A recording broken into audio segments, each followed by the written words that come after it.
বন্ধুরা স্বাগত। আজ আমি তোমাদের রবীন্দ্রনাথ ঠাকুরের অনধিকার প্রবেশ ছোট গল্পটি পড়ে শোনাব।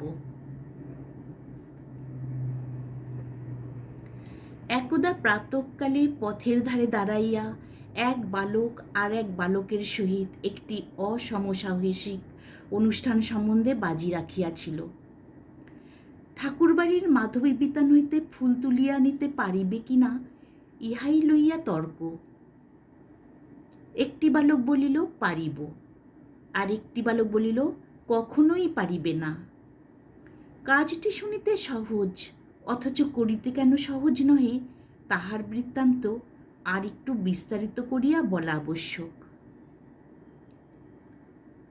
পরলোকগত মাধবচন্দ্র তর্কবাচস্পতির বিধবার স্ত্রী জয়কালী দেবী রাধানাথজিউর মন্দিরের অধিকারিণী। অধ্যাপক মহাশয় টোলে যে তর্কবাচস্পতি উপাধিপ্রাপ্ত হইয়াছিলেন, পত্নীর নিকটে এক দিনের জন্যও সে উপাধি সপ্রমাণ করিতে পারেন নাই। কোনো কোনো পণ্ডিতের মতে উপাধির সার্থকতা ঘটিয়াছিল, কারণ তর্ক এবং বাক্য সমস্তই তাহার পত্নীর অংশে পড়িয়াছিল। তিনি পতিরূপে তাহার সম্পূর্ণ ফলভোগ করিয়াছিলেন। সত্যের অনুরোধে বলিতে হইবে, জয়কালী অধিক কথা কহিতেন না, কিন্তু অনেক সময় দুটি কথায় এমনকি নীরবে অতি বড় প্রবল মুখবেগও বন্ধ করিয়া দিতে পারিতেন। জয়কালী দীর্ঘাকার, দৃঢ় শরীর, তীক্ষ্ণ নাসা, প্রখর বুদ্ধি স্ত্রীলোক। তাহার স্বামী বর্তমানে তাহাদের দেবোত্তর সম্পত্তি নষ্ট হইবার জো হইয়াছিল। বিধবা তাহার সমস্ত বাকি বকেয়া আদায়, সীমা সরহদ্দ স্থির এবং বহুকালের বেদখল উদ্ধার করিয়া সমস্ত পরিষ্কার করিয়াছিলেন। তাহার প্রাপ্য হইতে কেউ তাহাকে এক করি বঞ্চিত করিতে পারিত না। এই স্ত্রীলোকটির প্রকৃতির মধ্যে বহুল পরিমাণে পৌরুষের অংশ থাকাতে তাহার যথার্থ সঙ্গী কেহ ছিল না। স্ত্রীলোকেরা তাহাকে ভয় করিত। পরনিন্দা, ছোট কথা বা নাকি কান্না তাহার অসহ্য ছিল। পুরুষেরাও তাহাকে ভয় করিত, কারণ পল্লীবাসী ভদ্রপুরুষদের চণ্ডীমণ্ডপগত অগাধ আলস্যকে তিনি এক প্রকার নীরব ঘৃণাপূর্ণ তীক্ষ্ণ কটাক্ষের দ্বারা ধিক্কার করিয়া যাইতে পারিতেন, যাহা তাহাদের স্থূল জড়ত্ব ভেদ করিয়াও অন্তরে প্রবেশ করিত।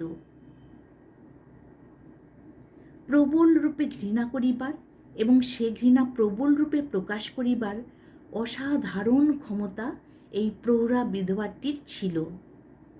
বিচারে যাহাকে অপরাধী করিতেন, তাহাকে তিনি কথায় এবং বিনা কথায়, ভাবে এবং ভঙ্গিতে একেবারে দগ্ধ করিয়া যাইতে পারিতেন।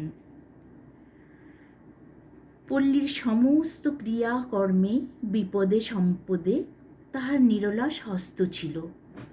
সর্বত্রই তিনি নিজের একটি গৌরবের স্থান বিনা চেষ্টায় অতি সহজেই অধিকার করিয়া লইতেন। যেখানে তিনি উপস্থিত থাকিতেন, সেখানে তিনি যে সকলের প্রধান পদে, সে সম্বন্ধে তাহার নিজের অথবা উপস্থিত কোনো ব্যক্তির মনে কিছুমাত্র সন্দেহ থাকিত না। রোগীর সেবায় তিনি সিদ্ধহস্ত ছিলেন, কিন্তু রোগী তাহাকে যমেরই মতো ভয় করিত। পথ্য বা নিয়মের লেশ মাত্র লঙ্ঘন হইলে তাহার ক্রোধানল রোগের তাপ অপেক্ষা রোগীকে অধিক উত্তপ্ত করিয়া তুলিত। এই দীর্ঘাকার কঠিন বিধবাটি বিধাতার কঠোর নিয়মদণ্ডের ন্যায় পল্লীর মস্তকের উপর উদ্যত ছিলেন। কেহ তাহাকে ভালোবাসিতে অথবা অবহেলা করিতে সাহস করিত না। পল্লীর সকলের সঙ্গেই তাহার যোগ ছিল, অথচ তাহার মতো অত্যন্ত একাকিনী কেহ ছিল না। বিধবা নিঃসন্তান ছিলেন। পিতৃমাতৃহীন দুইটি ভ্রাতুষ্পুত্র তাহার গৃহে মানুষ হইত। পুরুষ অভিভাবক অভাবে তাহাদের যে কোনো প্রকার শাসন ছিল না, এবং স্নেহান্ধ পিসিমার আদরে তাহারা যে নষ্ট হইয়া যাইতেছিল এমন কথা কেহ বলিতে পারিত না। তাহাদের মধ্যে বড়টির বয়স 18 হইয়াছিল। মাঝে মাঝে তাহার বিবাহের প্রস্তাবও আসিত এবং পরিণয় বন্ধন সম্বন্ধে বালকটির চিত্ত উদাসীন ছিল না। কিন্তু পিসিমা তাহার সেই সুখবাসনায় একদিনের জন্যও প্রশ্রয় দেন নাই।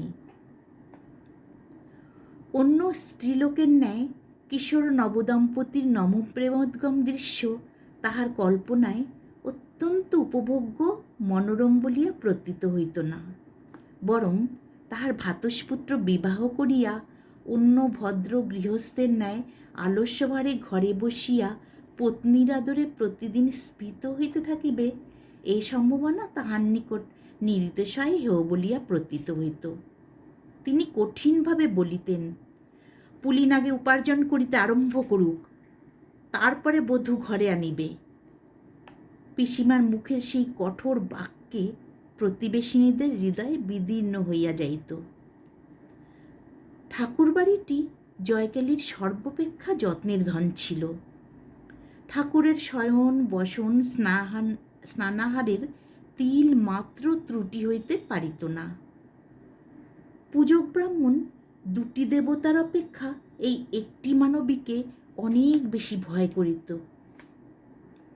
পূর্বে এক সময় ছিল যখন দেবতার বরাদ্দ দেবতাপুরা পাইতেন না, কারণ পূজক ঠাকুরের আর একটি পূজার প্রতিমা গোপন মন্দিরে ছিল। তাহার নাম ছিল নিস্তারিণী। গোপনে ঘৃত, দুগ্ধ, ছানা, ময়দার নৈবেদ্য স্বর্গে ও নরকে ভাগাভাগি হইয়া যাইত। কিন্তু আজকাল জয়কালীর শাসনে পূজার 16 আনা অংশই ঠাকুরের ভোগে আসিতেছে। উপদেবতাগণকে অন্যত্র জীবিকার অন্য উপায় অন্বেষণ করিতে হইয়াছে। বিধবার যত্নে ঠাকুরবাড়ির প্রাঙ্গণটি পরিষ্কার তকতক করিতেছে। কোথাও একটি তৃণমাত্র নাই। এক পার্শ্বে মঞ্চ অবলম্বন করিয়া মাধবীলতা উঠিয়াছে। তাহার শুষ্ক পত্র পড়িবা মাত্র জয়কালী তাহা তুলিয়া লইয়া বাহিরে ফেলিয়া দেন। ঠাকুরবাড়িতে পারিপাট্য, পরিচ্ছন্নতা ও পবিত্রতার কিছু মাত্র ব্যাঘাত হইলে বিধবা তাহা সহ্য করিতে পারিতেন না। পাড়ার ছেলেরা পূর্বে লুকোচুরি খেলা উপলক্ষে এই প্রাঙ্গণের প্রান্তে আসিয়া আশ্রয় গ্রহণ করিত এবং মধ্যে মধ্যে পাড়ার ছাক শিশু আসিয়া মাধবীলতার বলকাংশ কিছু কিছু ভক্ষণ করিয়া যাইত। এখন আর সে সুযোগ নাই। পর্বকাল ব্যতীত অন্য দিনে ছেলেরা প্রাঙ্গণে প্রবেশ করিতে পাইত না এবং ক্ষুধাতুর ছাক শিশুকে দন্দাঘাত খাইয়া দ্বারের নিকট হইতে তারস্বরে আপন অজজননীকে আহ্বান করিতে করিতে ফিরিতে হইত। অনাচারী ব্যক্তি পরমাত্মীয় হইলেও দেবালয়ের প্রাঙ্গণে প্রবেশ করিতে পাইত না। জয়কালীর একটি যবনকর পক্ষ কুকুট মাংস লোলুপ ভগিনীপতি আত্মীয় সন্দর্শন উপলক্ষে গ্রামে উপস্থিত হইয়া মন্দিরাঙ্গনে প্রবেশ করিবার উপক্রম করিয়াছিলেন। জয়কালী তাহাতে তড়িৎ ও তীব্র আপত্তি প্রকাশ করাতে সহোদরা ভগিনীর সহিত তাহার বিচ্ছেদ সম্ভাবনা ঘটিয়াছিল।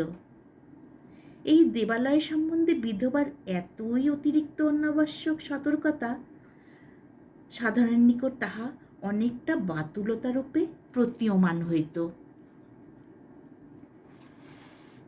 জয়কালী আর সর্বত্রই কঠিন, উন্নত, স্বতন্ত্র। কেবল এই মন্দিরের সম্মুখেই তিনি পরিপূর্ণভাবে আত্মসমর্পণ করিয়াছিলেন। এই বিগ্রহটির নিকট তিনি একান্তরূপে জননী, পত্নী, দাসী। ইহার কাছে তিনি সতর্ক, সুকোমল, সুন্দর এবং সম্পূর্ণ অবনম্র। এই প্রস্তরের মন্দির এবং এই প্রস্তরের মূর্তিটি তাহার নিগূঢ় নারী স্বভাবের একমাত্র চরিতার্থতার বিষয় ছিল। ইহাই তাহার স্বামী, পুত্র, তাহার সমস্ত সংসার। ইহা হইতেই পাঠকেরা বুঝিবেন যে বালকটি মন্দির প্রাঙ্গণ হইতে মাধবী মঞ্জুরি আহরণ করিবার প্রতিজ্ঞা করিয়াছিল তাহার সাহসের সীমা ছিল না। সে জয়কালীর কনিষ্ঠ ভ্রাতুষ্পুত্র নলিন। সে তাহার পিসিমাকে ভালো করিয়াই জানিত, তথাপি তাহার দুর্দান্ত প্রকৃতি শাসনের বশ হয় নাই। যেখানে বিপদ সেখানেই তাহার একটা আকর্ষণ ছিল, এবং যেখানে শাসন সেখানেই লঙ্ঘন করিবার জন্য তাহার চিত্ত চঞ্চল হইয়া থাকিত। জনশ্রুতি আছে, বাল্যকালে তাহার পিসিমার স্বভাবটিও এইরূপ ছিল। জয়কালী তখন মাতৃস্নেহ মিশ্রিত ভক্তির সহিত ঠাকুরের দিকে দৃষ্টি নিবদ্ধ করিয়া দালানে বসিয়া এক মনে মালা জপিতেছিলেন। বালকটি নিঃশব্দ পদে পশ্চাৎ হইতে আসিয়া মাধবীতলায় দাঁড়াইল। দেখিল নিম্ন শাখার ফুলগুলি পূজার জন্য নিঃশেষিত হইয়াছে। তখন অতি ধীরে ধীরে সাবধানে মঞ্চে আরোহণ করিল। উচ্চ শাখায় দুটি একটি বিকচন মুখকুড়ি দেখিয়া যেমন সে শরীর এবং বাহু প্রসারিত করিয়া তুলিতে যাইবে, অমনি সেই প্রবল চেষ্টার ভরে জীর্ণমঞ্চ সশব্দে ভাঙিয়া পড়িল। আশ্রিত লতা এবং বালক একত্রে ভূমিসাৎ হইল। জয়কালী তাড়াতাড়ি ছুটিয়া আসিয়া তাহার ভ্রাতুষ্পুত্রটির কীর্তি দেখিলেন। সবলে বাহু ধরিয়া তাহাকে মাটি হইতে তুলিলেন। আঘাত তাহার যথেষ্ট লাগিয়াছিল, কিন্তু সে আঘাতকে শাস্তি বলা যায় না, কারণ তাহা অজ্ঞান জ্বরের আঘাত। সেই জন্য পতিত বালকের ব্যথিত দেহে জয়কালীর সজ্ঞান শাস্তি মুহুর মুহুর সবলে বর্ষিত হইতে লাগিল। বালক এক বিন্দু অশ্রুপাত না করিয়া নীরবে সহ্য করিল। তখন তাহার পিসিমা তাহাকে টানিয়া লইয়া ঘরের মধ্যে রুদ্ধ করিলেন। তাহার সেদিনকার বৈকালিক আহার নিষিদ্ধ হইল। আহার বন্ধ হইল শুনিয়া দাসী মোক্ষদা কাতর কণ্ঠে ছলছল নেত্রে বালককে ক্ষমা করিতে অনুনয় করিল। জয়কালী হৃদয় গলিল না। ঠাকুরানীর অজ্ঞাতসারে গোপনে ক্ষুদিত বালককে কেহ যে খাদ্য দিবে, বাড়িতে এমন দুঃসাহসিক কেউ ছিল না। বিধবা মঞ্চ সংস্কারের জন্য লোক ডাকিতে পাঠাইয়া পুনর্বার মালা হস্তে দালানে আসিয়া বসিলেন। মোক্ষদা কিছুক্ষণ পরে সভয়ে নিকটে আসিয়া কহিল, ঠাকুরমা, কাকাবাবু ক্ষুধায় কাঁদিতেছেন, তাহাকে কিছু দুধ আনিয়া দিব কি? জয়কালী অবিচলিত মুখে কহিলেন, না। মোক্ষদা ফিরিয়া গেল। অদূরবর্তী কুটিরের কক্ষ হইতে নলিনের করুণ ক্রন্দন ক্রমে ক্রোধের গর্জনে পরিণত হইয়া উঠিল। অবশেষে অনেকক্ষণ পরে তাহার কাতরতার শ্রান্ত উচ্ছ্বাস থাকিয়া থাকিয়া জপনিরতা পিসিমার কানে আসিয়া ধ্বনিত হইতে লাগিল। নলিনের আর্তকণ্ঠ যখন পরিশ্রান্ত ও মৌনপ্রায় হইয়া আসিয়াছে, এমন সময় আর একটি জীবের ভীত কাতর ধ্বনি নিকটে ধ্বনিত হইতে লাগিল, এবং সেই সঙ্গে ধাবমান মনুষ্যের দূরবর্তী চিৎকার শব্দ মিশ্রিত হইয়া মন্দিরের সম্মুখস্থ পথে একটি তুমুল কলরব উত্থিত হইল।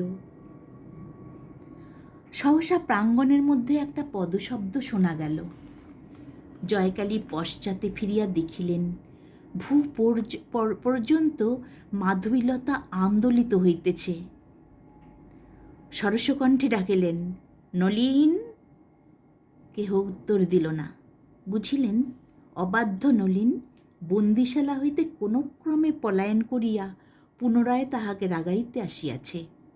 তখন অত্যন্ত কঠিনভাবে অধরের উপরে ওষ্ঠ চাপিয়া বিধবা প্রাঙ্গণে নামিয়া আসিলেন। লতাকুঞ্জের নিকট পুনরায় ডাকিলেন, নলিন। উত্তর পাইলেন না। শাখা তুলিয়া দেখিলেন একটা অত্যন্ত মলিন শূকর প্রাণভয়ে ঘন পল্লবের মধ্যে আশ্রয় লইয়াছে। যে লতা বিতা নেই ইষ্টক প্রাচীরের মধ্যে বৃন্দা বিপিনের সংক্ষিপ্ত প্রতিরূপ যাহার বিকশিত কুসুম মঞ্জরীর সৌরভ গোপীবৃন্দের সুগন্ধি নিঃশ্বাস স্মরণ করাইয়া দেয় এবং কালিন্দী তীরবর্তী সুখবিহারের সৌন্দর্য স্বপ্ন জাগ্রত করিয়া তোলে, বিধবার সেই প্রাণাধিক যত্নের সুপবিত্র নন্দনভূমিতে অকস্মাৎ এই বীভৎস ব্যাপার ঘটিল। পূজারী ব্রাহ্মণ লাঠি হস্তে তাড়া করিয়া আসিল। জয়কালী তৎক্ষণাৎ অগ্রসর হইয়া তাহাকে নিষেধ করিলেন এবং দ্রুত বেগে ভেতর হইতে মন্দিরের দ্বার রুদ্ধ করিয়া দিলেন। অনতিকাল পরেই সুরাপানে উন্মত্ত ডোমের দল মন্দিরের দ্বারে উপস্থিত হইয়া তাহাদের বলির পশুর জন্য চিৎকার করিতে লাগিল। জয়কালী রুদ্ধ দ্বারের পশ্চাতে দাঁড়াইয়া কহিলেন, যা বেটারা, ফিরে যা, আমার মন্দির অপবিত্র করিস নে। ডোমের দল ফিরিয়া গেল। জয়কালী ঠাকুরানী যে তাহার রাধানাথ জিউর মন্দিরের মধ্যে অসুচি জন্তুকে আশ্রয় দেবেন, ইহা তাহারা প্রায় প্রত্যক্ষ দেখিয়াও বিশ্বাস করিতে পারিল না।